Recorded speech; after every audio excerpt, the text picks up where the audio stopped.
Welcome to But Enough About Me, a podcast about other people. My name is Tyler Andrews. I'm a Nashville-based photographer, husband, and father.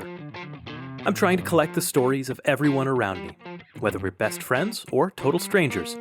I want to know what made you the person you are today. Welcome to episode 5 of the podcast. Today's guest is a good friend of mine that I met on an acting gig. I was working as an actor, and he was there on set working, and we hit it off and became good buddies. He is a Grammy-nominated music video director. He's a Cowboys fan, so if you like football, you can argue with him about that. And and he's a musician as well. As a director, he's worked with everybody from As Cities Burn and Isley, and I've got a list. Who else? Say Anything, and of course my favorites, Mute Math and Paper Route, local bands in Nashville. They're always engaging, entertaining, really interesting and creative music videos. You got to check out his stuff. Go to YouTube, look up Israel Anthem director, and you'll find him. His name is Israel Anthem, and I guess I should give you a quick warning. This does contain some salty language, just a little bit, and some pretty frank conversations about things like the street price of Oxycontin. So if you don't want your 8-year-old asking what that is, maybe listen to this when he's not in the car. Otherwise, guys, you're going to love this. This is a really, really fun story. Israel's a great guy. Check him out on Instagram or Twitter. Both of them are /Israel Anthem. And again, look him up on YouTube, Israel Anthem Director. Without further ado, ladies and gentlemen, my good friend, Israel Anthem. I still can't grow a good beard. No. So, I can't grow anything resembling a beard. what does it resemble? A field that just got burned down. I see. Israel, thank you so much for being willing to do this. Mm-hmm. Do you swear to tell the truth, the whole truth, and nothing? No, I wouldn't do that. Wait, I think you should do that. Should I? I think you should do that, and then you should have people put their hand on a Bible. Yeah. Or, whatever book of their choice. So, Israel, where were you born? I was born in Atlanta, Georgia. Okay. Did your folks live there, or was that a... My whole family lived there for a couple months up to that point, I think. Maybe a year. I don't know, because I wasn't there. But they moved from Tennessee to Atlanta. They went from California to Tennessee to Atlanta, back to Tennessee. When were you born? 1988, July 18th. Wait a minute. Did I know that our birthdays are 9 days apart? I think we discussed this the last time we saw each other, but we don't really celebrate our birthdays together, unfortunately. 6 years and 9 days. We can change that. I mean, it would have been better when I was like blacking out at your birthday party, like around your kids. Mr. Israel's just taking a nap. It's fine. He's tired. So, okay, we're getting ahead of ourselves. So, siblings. I have one full-blooded sister, a half-sister, and an adopted sister, And where are you in the lineup? I'm the youngest. You're the youngest. I'm the youngest. See, my half-sister has my dad was married to a woman named Joy, and my mom was married to a man named Landy. And both couples split, and my parents married each other, and then their exes married each other. No way. Yeah. Are they still all married? All of them. Well, my mom's ex-husband recently passed away from cancer. But what was so interesting is that they all were there for each other. Like everybody has a good relationship now. It wasn't that way at first. But my sister, so my half-sister, I feel so bad for her because she has to deal with both sides. Yeah. Oh my gosh, that's so crazy. Yeah. And then she has a sister from my parents' two exes. So my sister has a sister that I'm in no way related to, which is like the only instance in which that can happen. That's amazing. That's incredible. Okay, all right. Wow. Okay, I got to wrap my brain around that for a second. So, so how long did it take them to start laughing about that? I don't know, man. I think maybe like 6 or 7 years. I don't know. Because it's been fine for a long time. So I don't know if there was even laughing about it or if it just like it started as, well, we're going to have to get used to this. And then it eventually just became normal, I guess. But I mean, like, nobody was washing each other's feet or anything. It was just cordial. Well, sure. I don't mean that. I just meant Yeah. I there's know what you mean. there's inherent humor in that situation. Oh, yeah. Like For that's sure. the stuff of movies. So you're the youngest. You've got, you said, two sisters and an adopted sister. Yes. Wow. Okay, so there's 4 kids. Did you grow up in Atlanta or in Nashville or somewhere else? Well, the first 4 or 5 years of my life, we were mostly at home with a nanny. Actually, up until like 6, we were at home with a nanny, and so that would have been in Atlanta or Nashville. But we would occasionally travel on a bus because my parents are musicians, so we would be on the road most of the time. So from like 6 to 14, we were only home 2 weeks out of the year. Oh my gosh. Yeah, so we were just constant, and that was normally like a week for Christmas, 3 days for Thanksgiving, and then just like a couple other just random instances. So I guess you were homeschooled or Yes, tour schooled? 12-year homeschooled. Wow. Yeah, sound familiar? What did was that fun or did it just get old? Just traveling all the time. Yeah. I loved it as a kid. I really thought as a kid, even though I understood that kids didn't, I couldn't wrap my head around not traveling. Like my biggest dream ever was to go to a regular school and like play on a football team. So, but I mean, when they decided to like stop traveling and they sold their bus, I cried when they sold that because that was, my home. Yeah, for years. Yeah. That's amazing. And so, I mean, I guess it's just a tour bus then, but still, those can get kind of cramped, especially with 4 kids and your parents and. Well, they weren't always. So my sister Destiny and my sister Grace, my adopted sister, those were the only two on the road. My oldest sister Dion from my dad's first marriage, she wasn't on the bus. But then we always had a nanny, and there was probably, and my parents always had interns, and then sound guys, and there was normally 14 to 16 people on the bus. A rotating cast. Yeah. There was, it was never an empty bus. Every bed was always filled. Tell me some stories. Tell me a story from growing up on the road. What's the craziest What thing that kind of happened? story? I don't know. Okay, so once this isn't even really a bus story. Okay, this is a good one. It's just touring. It doesn't have to be We on had the a bus. we had a Jack Russell Terrier named Miss Tigger. Miss Tigger. We had a dog named Miss Tigger, and I should have just said Tigger, and I don't know why I just said. So I really wish I could have gone back and just said Tigger, because Miss Tigger just sounds. I don't know. That sounds like calling your grandmother Meemaw instead of her first name. Well, it sounds like a kid named the dog. Yeah. Well, so we were in a TGI Fridays one night after a show, and the bus driver had to go out to the bus for something, and he went out and came back in. He goes, "Guys, something's wrong with Tigger." I went out there, and she's running laps around the bus. They're like, "Outside? Get her inside." He's like, "No, she's running the walls of the bus." So we went in and like just running, just speeding. Well, she ate an entire pack of No-Dos. Oh my gosh. Yeah. And so we had to give the dog peroxide to like puke it up. But yeah. also, we had to Benadryl her. So that dog had the worst. Like she went stiff as a board. So yeah.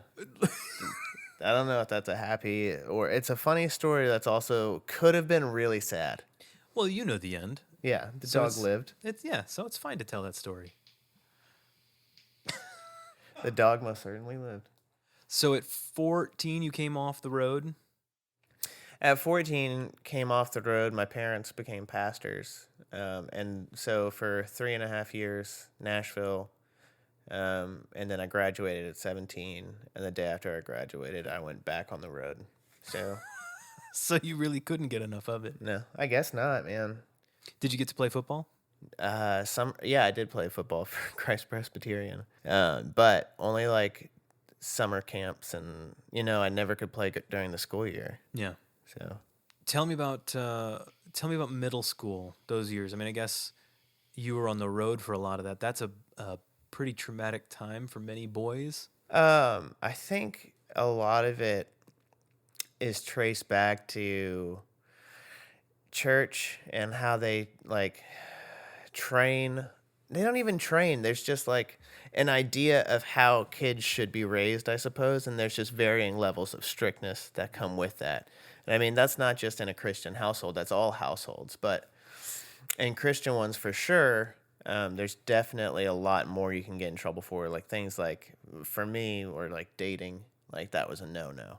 Yeah. So like for me, my teenage years were just everything I learned about relationships and friendships, like I learned from movies, That's what made me love movies, was like wanting to escape there.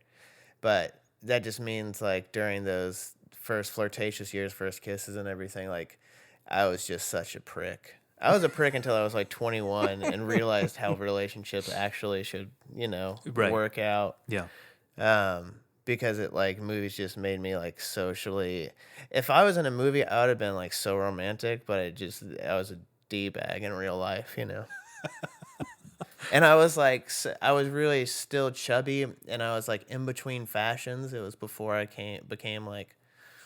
before I started wearing like girls' pants and stuff, and Yeah. going to emo shows all the time. So I was in this weird phase where I still like wore Jinko a little bit, and like I would gel my hair back in a ponytail. I really wanted to be a rapper. That was like this is true. That's 100% true. How'd your parents feel about that? They supported my Christian rapping. They did. I believe it. it. They would have like, my dad had a couple of his studio friends like make beats for me, which were like the most cornbread Christian rock beats, Christian rap beats. So like DC Talk throwaways. That wasn't good enough for DC Talk. From the New Thing era. Oh man. I love DC Talk. Oh, and I don't know if everybody knows who this is. I mean, Christians will know who Carmen is. Oh yeah. He's a weird, like his music and music videos. His music videos are incredible. There's big budget, but his music's really, if you've never heard it before, it's like spoken word rap for children, but about like fighting demons. Right. There's a lot of songs about fighting demons. Yes. And then also a lot of call and responses. Like, so at a show, at several times he did, "I love Jesus," and then the crowd, says it back. Like they repeat it. Right. And then later in the show, he had a song, "This is my Bible." This is my Bible. Yeah, there you go. Okay. I never had the privilege of seeing him live. He did some raps. Anyways, all that to say, I would do his raps. Got it. Yeah, that's pretty much all I want to say about that. So when you came home, you're in Nashville. You're 14. And you're finally in a more stabilized situation. Did you have friends? I had 2 or 3 really close friends throughout my childhood. My friend Nadeline, turns out she was Chinese royalty. What? Yeah, she was she would come out on the road with us. And then I had a couple other friends. There was a time we went to Arizona. I was 12, and this kid David came on the road with us. He was 16 or 17, and he became my best friend. And he then died in a motorcycle accident when I was 16, 17. And so his address was on his driver's license. Our address was on his driver's license. So like, and my bedroom was downstairs. So when like the cops came to like tell us he had died, like I was the one who got the door. Oh my gosh. So that like really sucked. Oh. He was one of my close friends, Darren. He was a really good friend. He was out on the road with my parents when he was 18. He and I became good friends. They're definitely more of a big brother, little brother scenario, though. Less of just like, it took a long time for us to treat each other as peers, I should say. Well, I mean, when you're young, you know, a 5-year difference might be 25% of your life. Right. The older you get, the less 5 years matter. Yeah, I mean, the older you get, like the more that I just look at life as like, oh, he has screwed up less than me. It's not like about successes or how far you progress in your life. It's how much you've screwed up. Okay. Like, yeah, like you're still fine. You've got more lives left. You probably have 7 lives left.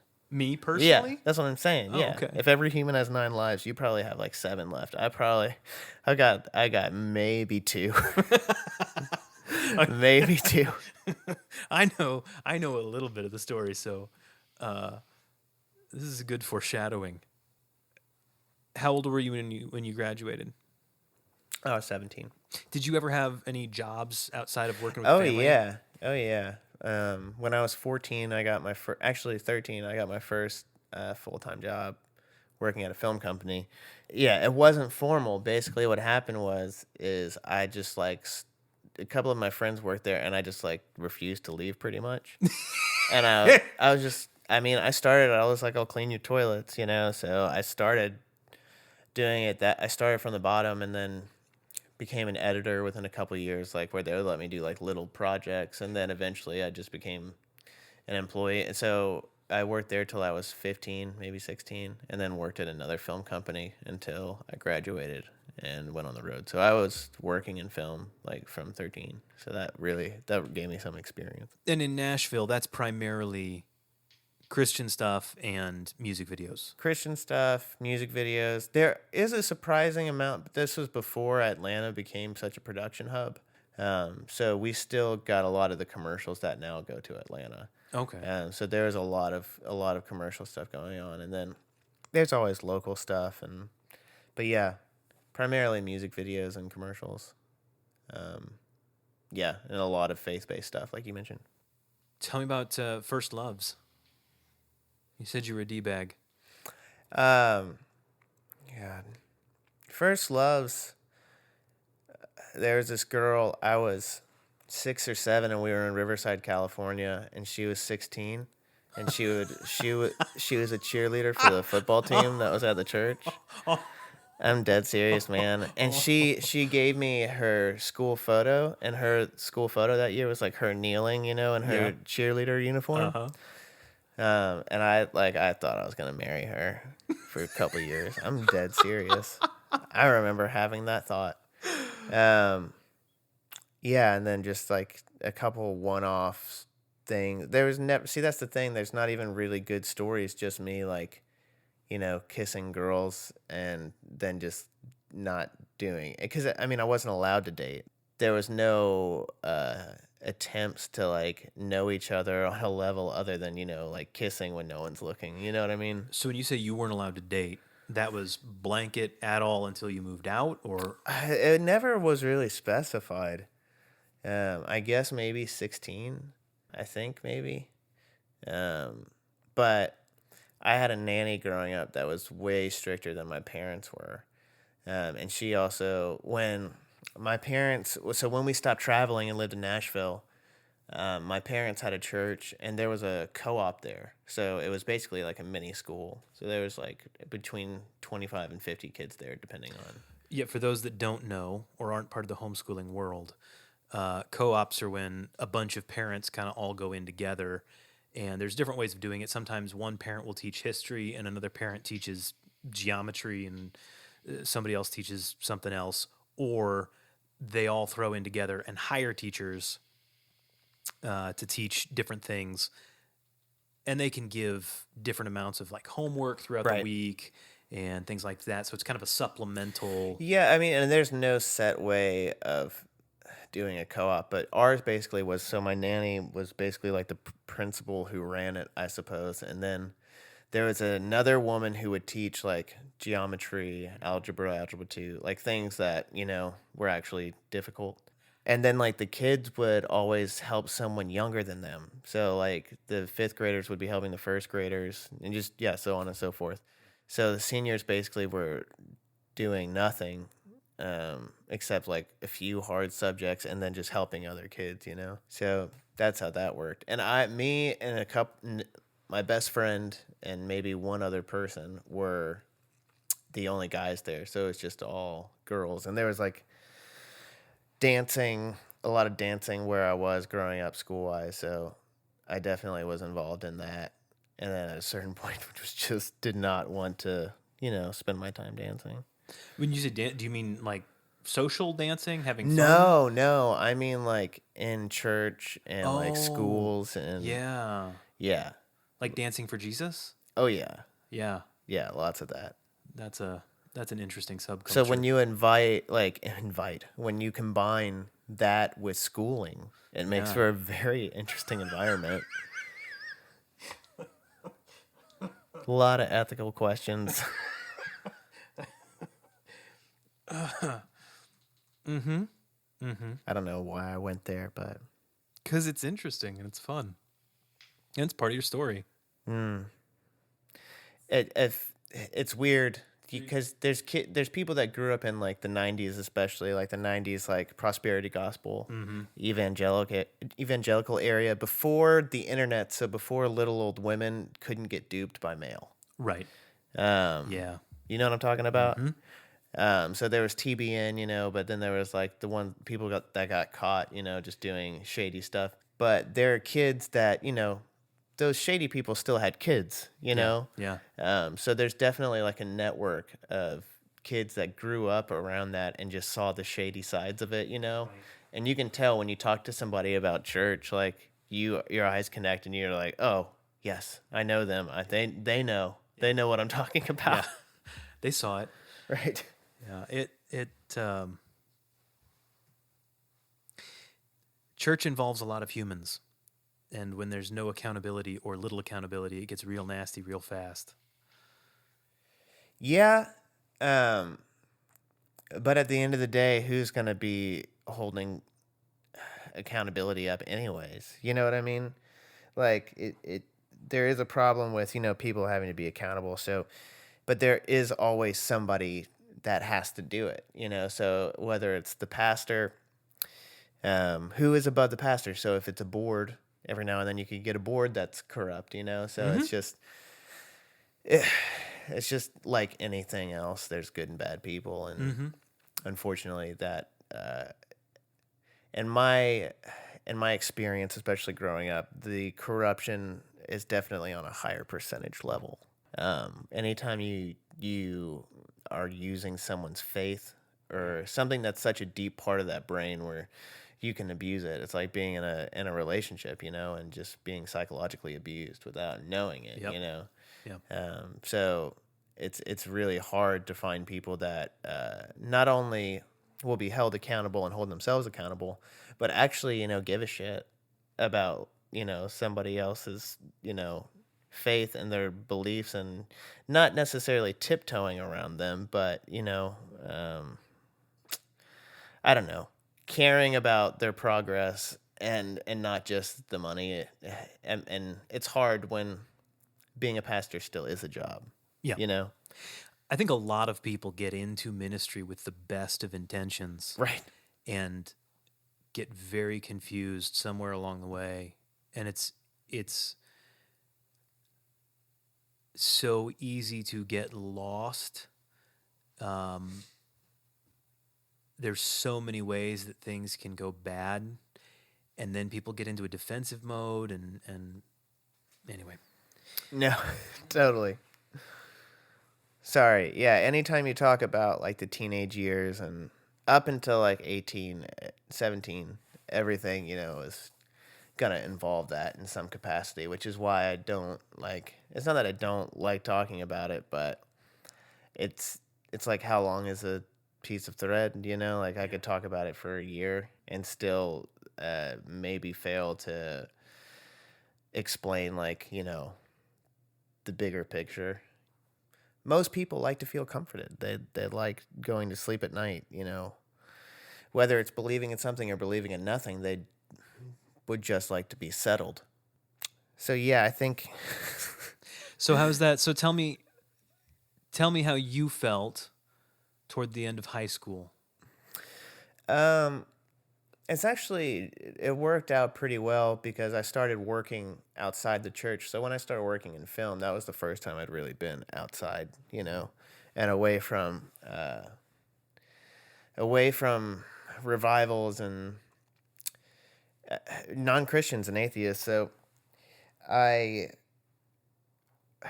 became extremely conflicted, just because my best friend was a gay guy. So that's it's not that I didn't like gay people. It was just that I was raised to think that there was a problem, or or a problem that I should try to fix too.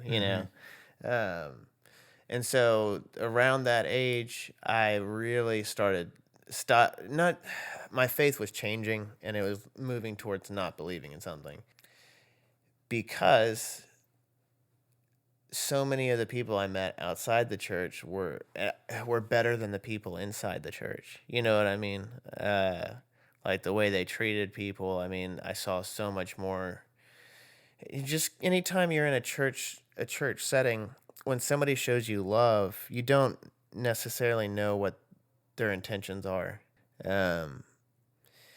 Whereas outside and at work, you can tell somebody's being genuine, just if they do something because they don't have to, or not because somebody's watching.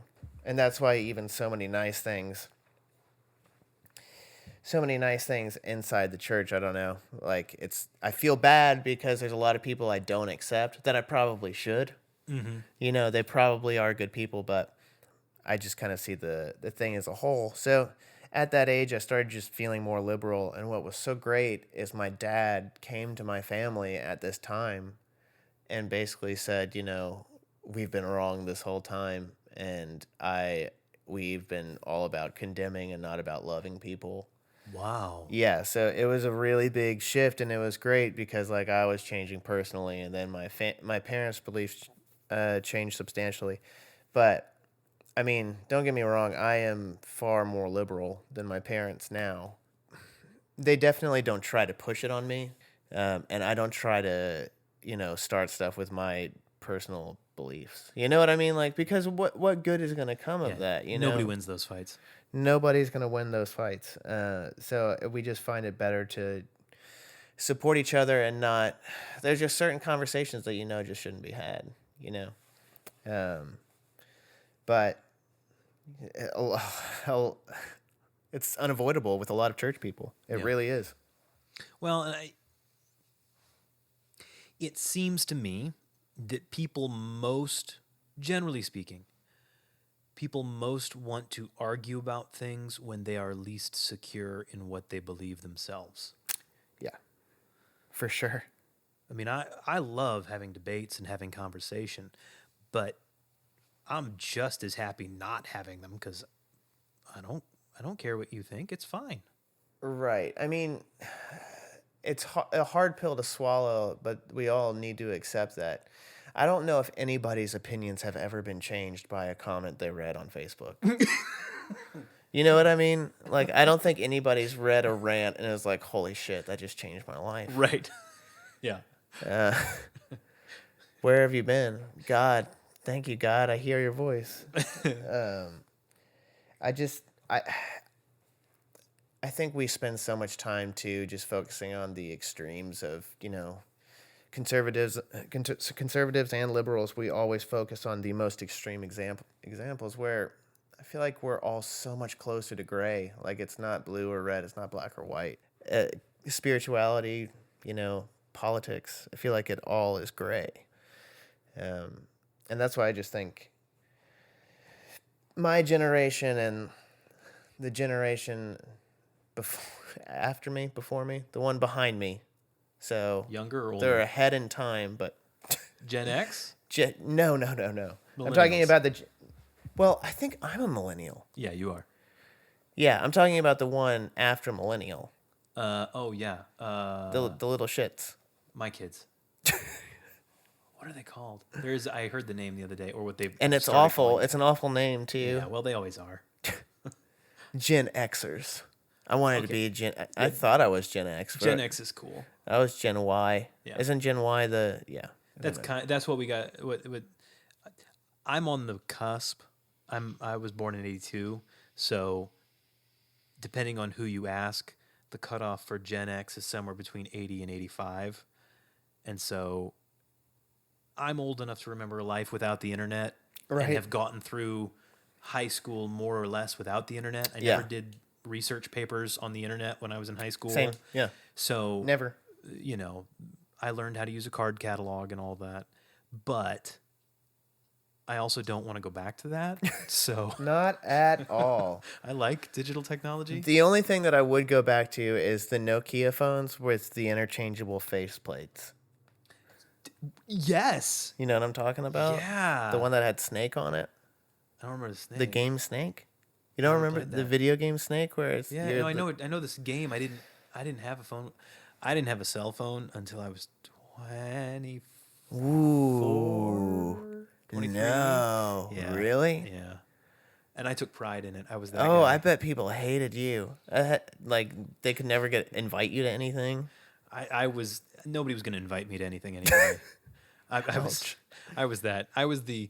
I don't know if I've told you this. Enough about me. We'll talk about that another time. So It's okay. My nickname growing up was faggot. I was referred as that by my peers.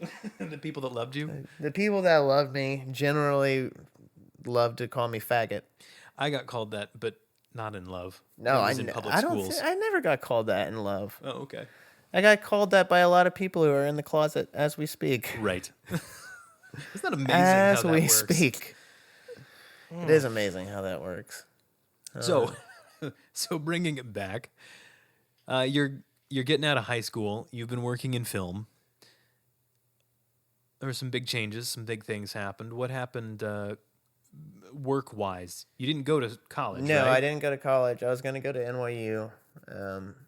Ended up, so there was a band that I had known some of these guys since childhood, and I would go out on the road and do like, they weren't called this yet, but they were essentially video blogs, you know, Yep. webisodes and that sort of thing. They weren't a thing yet. And they got money to do a music video, and it was a very small amount of money. It was $10,000, which in 2006, I mean, now that's a normal size That's budget. a normal budget. But in 2006, still, like, that was like as low as you're going to get at a major label. Like, that they basically just told you, like, your budget is zero, you know? So I ended up doing that. Yeah, I remember how shocked I was to learn that, especially during the 80s and 90s, music video budgets were 6 figures yeah. or more. Oh, yeah. That blew my mind. Oh, yeah. Even in the late 90s, early 2000s, like, a lot of the 6-figure budgets were still the small budgets, you know? Right. Like, $100,000 at one point wasn't even that big of a budget, you know? It's amazing. It is amazing. But I did a music video that did really well, and from then on, I was, you know, working as a music video director from 17 to 23. I think these years are all hazy, so I can't put a definitive timeline on that. So why is that, Israel? I mean, just like when you're on the road, I mean, because I grew up in the church, so when you're told you can't do something your whole life, like for me, I just wanted to do it. So Right.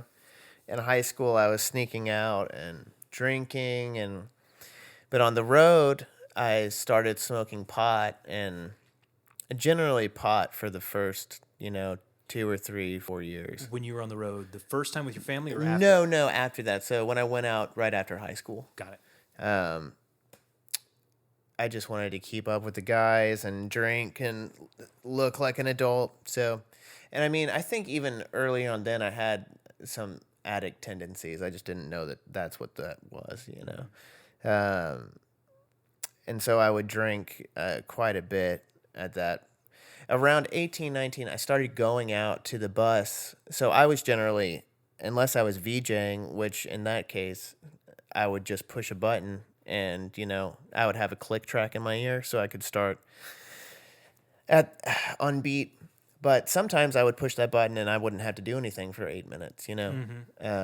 And so, or if I was filming, there was always a couple songs that I'm just like, I don't need to film that. Right. So I'd go out to the bus and like chug 3 beers. That's how it started when I was 18.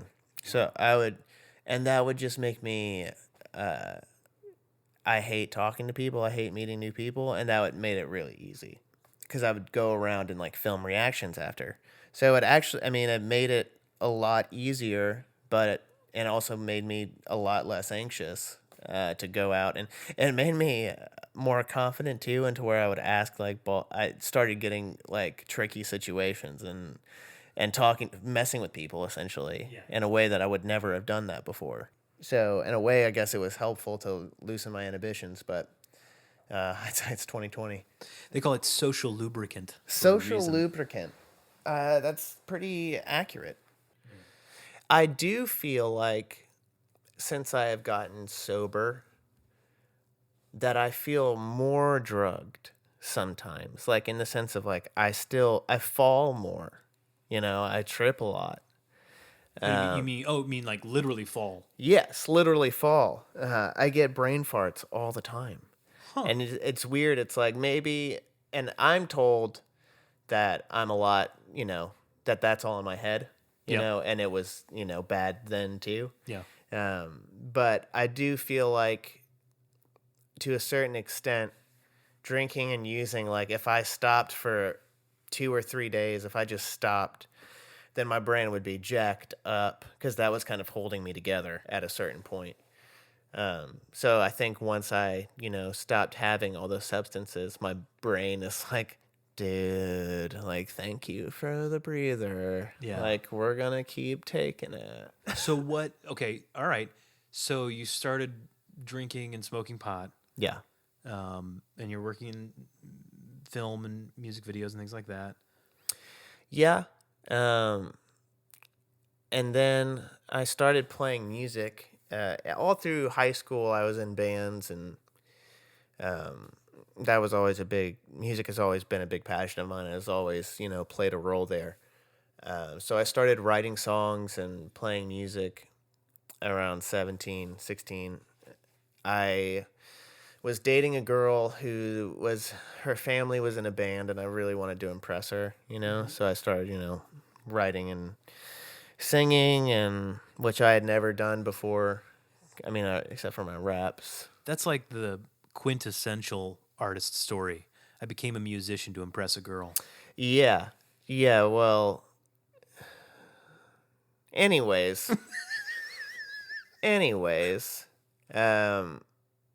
I just needed a break from the road, I guess. So I would take I got a house for the first time. I moved out of my parents' house. That girl I just told you about that I started singing for, I broke up with her to date a much older woman. So I was 18 and I started dating a 27-year-old. That is a much older woman at that point. Yes. And now that I'm past 27, I realize that's like me dating an 18-year-old girl, you know. Right. I would never ever. No. Ever. No, of course not. But yeah, so at that age I did that, and eventually at like 23, 24, because I had saved enough money, I retired, in air quotes. Like me and my management parted ways, and I sent an email to every video team that I worked with label wise and told them I was retiring and to not contact me or send me any more work. At what age? 23? 23, I think. Oh my 22 or gosh. 23. Yeah, it was a really dumb thing to do. Maybe because that nest egg ran out pretty quick once I made a new friend, Oxycontin. Oh. But that nest egg lasted for like 2 years, and I started getting back into film after that. but I had to like essentially start all over, like and that's kind of like a relative thing to say. And because I'm sure that people that are starting for the first time would say, screw you. Because I was still like production designer for videos and stuff. Sure. You had connections and all that. Yes. Experience. And thankfully, all of the people that were there when I sent that email to the labels, they all were fired at this point. So, but I basically had to start all over, and I learned it was really good to experience failure and failure due to laziness, I would say. When I was 18, 19, I would direct 4 or 5 videos a year. And, I would probably make 10 to 12,000 off each video, but that just made me, as an 18-year-old, like you think, you don't think, oh, I could go do another video this month and make 10,000. No, you think like, oh, I have all this money, I'm taking a break. Right. And so I didn't apply myself. I didn't try to better myself at my craft. Yep. And I experienced, like a hard failure, and I think I tried to disguise it as, a retirement, Oh, okay. You know so what the I failure mean? was something you shot that didn't turn out well? Oh, no, that happened a few times. That just is going to happen all the time with music Right. videos.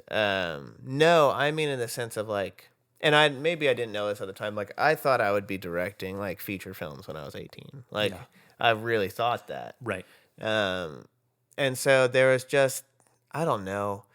I didn't fail because I still had work coming in. I mean, what is failure at that point? I guess it was just like haziness and unhappiness and maybe a little bit of depression that I didn't know that's what that was at that age, So how you said Oxy got involved in this? At what point in the midst of that did that happen, and how? I started taking painkillers like from my mom's medicine cabinet, or my sister had a few surgeries, so I would steal like their Vicodin or something. Okay. Yeah, there was a lot of surgery around me at that point, so I had like Vicodin, like a good amount of it every day for a couple of years. I've never done Okay, drugs or Vicodin is like painkillers like that. hydrocodone. Sure. You've never gone to the dentist? I let's not talk about that. I have 2 parents that are dentists. Oh, But no, I used to get my teeth drilled without Novocaine. You lie. I'm not kidding. I'm not kidding. I hated the Novocaine that much. Anywho, so is it high? Is it euphoric? It's not hallucinatory. it made me feel normal, I Okay. suppose, in lower amounts, and then euphoric in larger amounts. Okay. But when I moved into my first house when I was 18, I was living with my friend Dan, who I was a video guy and he was a lighting guy, and Okay. we were just 2 18-year-olds with too much money, Right. We couldn't get anybody to rent a house to us until we were just like, we'll pay 2 years up front. And then like Wow. their brains like exploded. Yeah. But like we had a 5-bedroom, 3-bath in Nashville for $1,000 a month. At Yeah. 18. At 18, just looking back on it, it's just, so we had a couple extra bedrooms, and we were like, what would be awesome is if we got our drug dealer to be our roommate. Oh my gosh. Yeah. Oh my gosh. Yeah. I did that. Oh my gosh. So it was just pot then, but then it just turned into, and I had already had some minor experience with Vicodin and that sort of thing. Sure. So I just moved heavy on the Oxy, and I was on that pretty heavy until the money ran out, essentially, and they cracked down on Oxy quite a bit. As somebody who hasn't done this, Yeah. how expensive is an Oxy habit? How much were you spending in a week? I was spending, I knew guys, like Sure. I was buying it wholesale. Yeah. So I would say like the main pills that we liked were called the Oxy 80s. And that was basically the largest amount of Oxycontin in pill form. And there was a time release coating on it, air quotes. And that only worked if you swallowed it, So you would like suck on it, take the coating off, and chop it up and snort it. And in the beginning, Holy cow. yeah, in the beginning, those pills cost $15-16. And then, now they don't make those pills anymore because that is a shit ton of Oxycontin. Like by the end, before they took those pills off the market, they were going for 120 a piece Wow. for one pill. And how many of those would you do in a day? At a certain point, 2 or 3, Wow. which it's so if you were going to go to the dentist right now and got your wisdom teeth out, when you left, he would give you let's say he gave you oxycodone, he would give you 5 milligrams. So that's 80 milligrams. That's a lot. Yes, but there's no Tylenol. So when you get a Vicodin, there's Tylenol in it to prevent you can't take, that would be 24, 25, 26 and a half, something like that. That's amazing. Yeah, sorry, I got lost in my math. No, it's okay. Basically, you would have to take a lot of oxycodone pills to match up to like an Oxycontin, but Oxycontin had no Tylenol, so you could just snort it, and it was just the oxy. That's it, just oxycodone, pure oxycodone. Yeah, Big Pharma's really jacked up, and so I eventually kicked that around 23, but I kicked it by drinking more, smoking more weed. So I just replaced one addiction. Sure. Yeah. One addiction with another. And I stayed away from painkillers for a good bit, for several years. And then around 25, 26, I say for several years, I would still have a weekend here and there. Mm-hmm. But basically, I lost my contact. They stopped selling the Oxycontin. They changed it, and I had already detoxed. So, I mean, that detox, now looking back, was a pretty easy detox. Because I was still relatively young. I wasn't doing it all day. Mm-hmm. I would do it I would have to start like later in the afternoon or something, as opposed to later in life when the opiate addiction continued with the worst word. When that continued, I was using 10 times as much as I was when I had the Oxycontin habit. Because I was using all day every day. Wow. So. It's just a gradual progression. I mean, nobody starts off by. See, I never used a needle either, so I didn't push it as far as a lot of people do and have. But I don't want to spend a ton of time talking about this, but I think at a certain point for me, I had just, it had run its course. I had been trying to so I'm 30 now. I'm 8 months and 11 days sober right now. Congratulations. Yeah, but I could leave here right now and go get a drink, so. But you're not going to. I'm not going to. Not today. But I'm not about to kid myself. Because honestly, tomorrow I could be right back where I was. I know it. And that's the most terrifying thing about being sober. But honestly, I'd been trying to get sober for a couple of years. I'd been going to meetings, and it just didn't work. I was already ready mentally, but at that point, I'd been drinking every day for 12 years. I couldn't find a single day, at least for the past 8 years, that I hadn't drank. And not even getting blackout drunk, but I had to have something or my body would start to seize up, you know? Yeah. So I just had to go for medical reasons, and that it just came at the right time, honestly, man. So tell me, when did you meet Lauren? I met Lauren when I was 22. She was at a recital that her sisters were dancing in, that my sister had coordinated and taught at this dance school. And I had, the day before, broken up with the 27-year-old. Yeah, I know.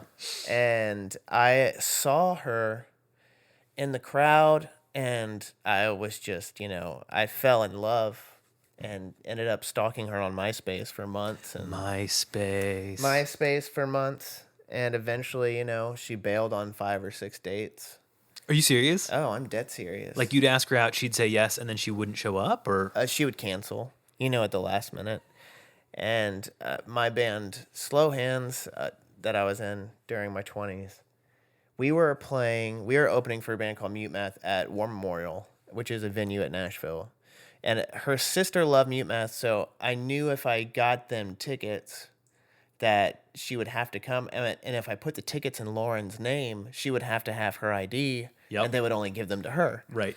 So I basically tricked her into coming. So devious. And when we were playing, I had written a song about her, and I was kind of roasting her on stage a little bit. Like I said, the song's about a girl that I've been crushing on all summer.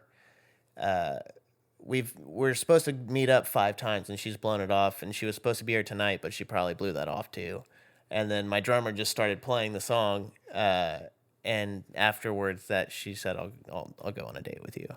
So So it was like public ridicule that finally did it. I mean, when you say it like that, it was so much more romantic at the time. But no, I was just a 21 and a prick. And then I pursued her, and we were in a very lax and open relationship for a long time, several years, until, we tied the knot Friday, October 13th last year, like a month and a half before I went to treatment.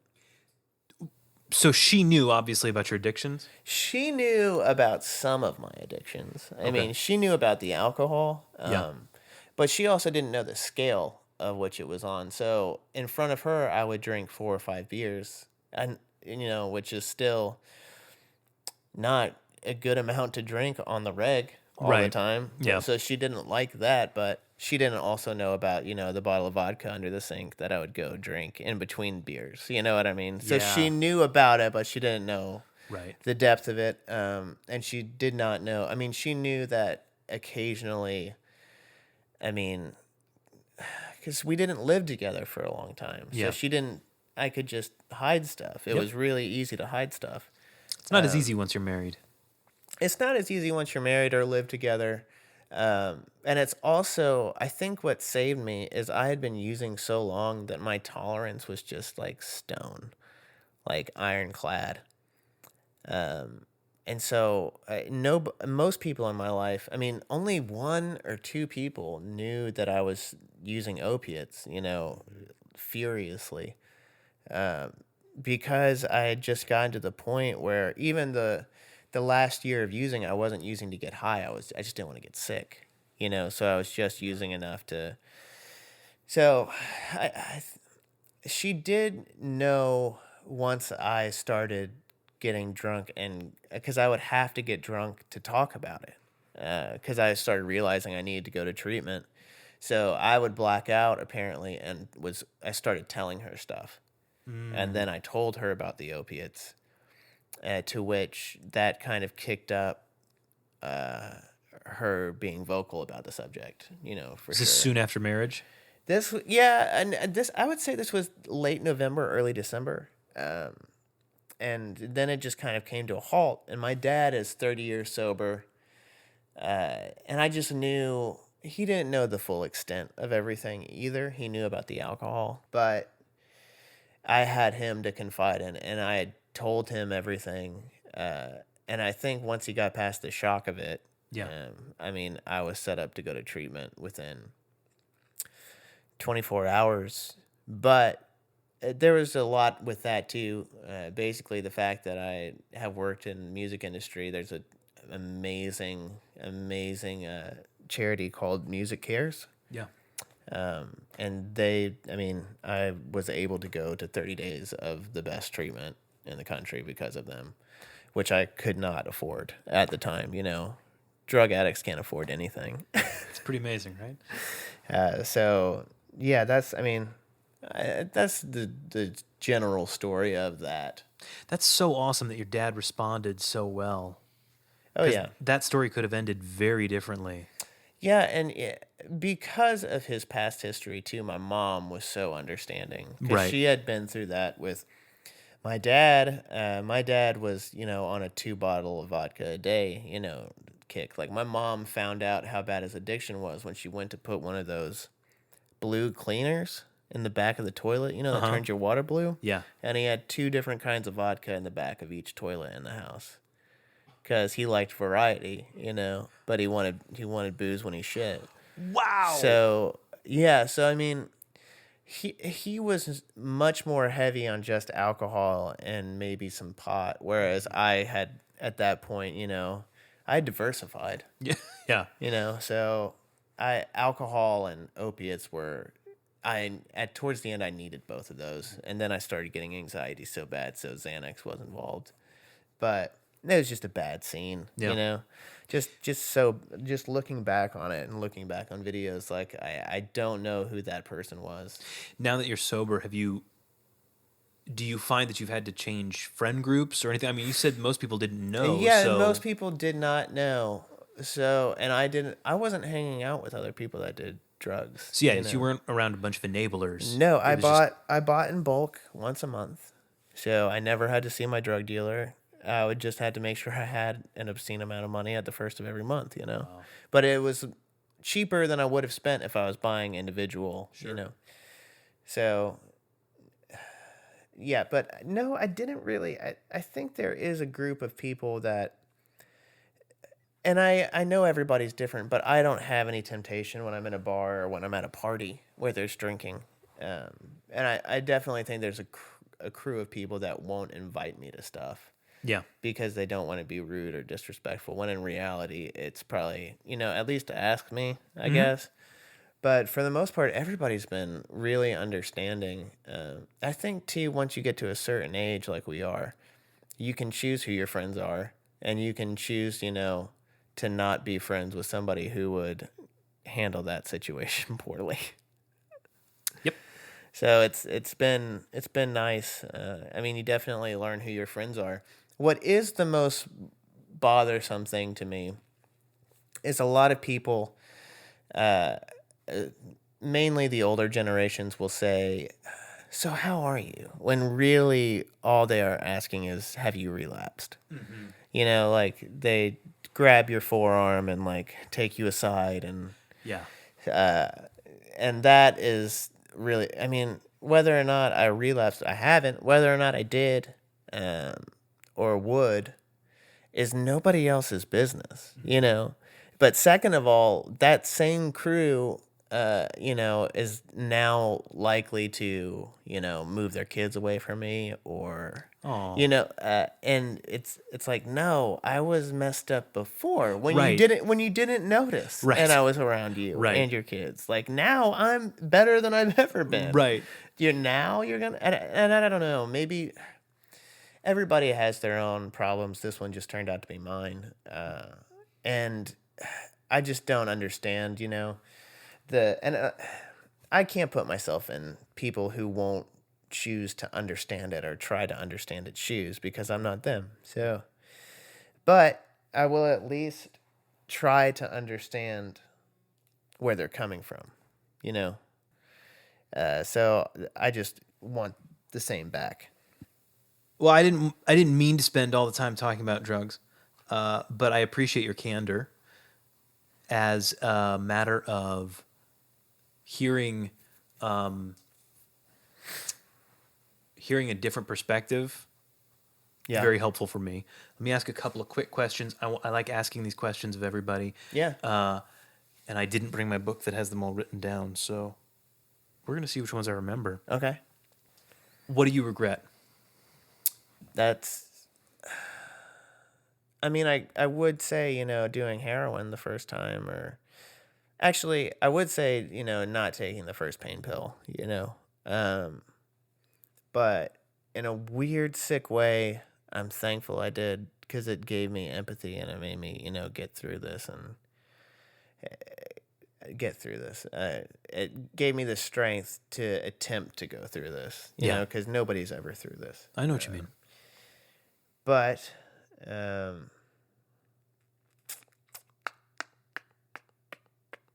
what was the question again? What do you regret? Yeah.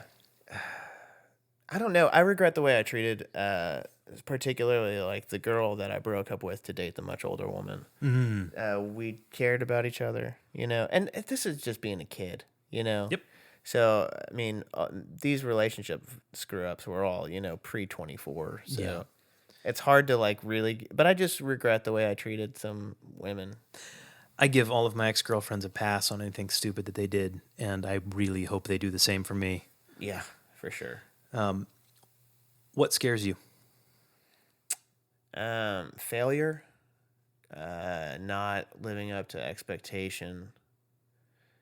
Yeah, failure. I'd say that's that, and I mean, that terrifies me, not succeeding or failing to do the things in life that I've always planned on doing. Who is God? Whatever you need him to be. I think if there is something that is that big and that massive, I think that God is whatever you need at that time. I think if he's that omnipotent, I think that's what that would entail. Is giving you exactly what you need at any given moment. And sometimes we don't need to be in church. You know what I mean? And I think there's God in that, in isolation and removing yourself and reevaluating who you are spiritually. Mm-hmm. I think that is God or the universe or the higher power or whatever you want to call it. Okay. Israel, thank you so much. Thanks, Tyler. I love you, man. I love you too, buddy. We should make a board game. I'm down. Okay.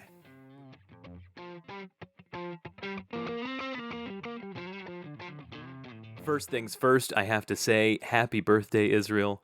As of publication of this, it's just a couple days away, so wish him a happy birthday. You can do that on his Instagram or Twitter accounts. Those are both /Israel Anthem.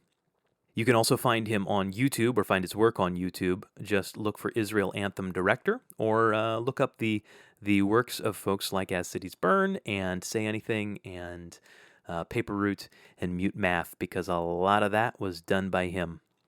If you would like to see my portrait of Israel, you can do that on our website, which is butenoughAbout.me. That's www.butenoughAbout.me. And that's where you can see the portraits, you can listen to old episodes, you can find your favorite podcasting app through there, and you can connect with us and send feedback. I love hearing your feedback. Positive, negative, send it to me. If you think you have a good story that you want to share, or you know someone who has a good story, that's an excellent place to connect with us. Also, you can connect with us on Facebook or on Instagram. Both of those are /But Enough About Me podcast. I have to give a shout out to our designer, Mr. KC Jones. You can find his work at imkcjones.com. And our intro music, courtesy of Mr. Jace Hackman. You can find his work at jacehackman.com. We will see you back here in 2 weeks' time. But until then, your assignment is the same as always. Go find someone you don't know or don't know very well, buy them a cup of coffee, and ask them to tell you their story. It's always worthwhile. My name is Tyler Andrews, but enough about me.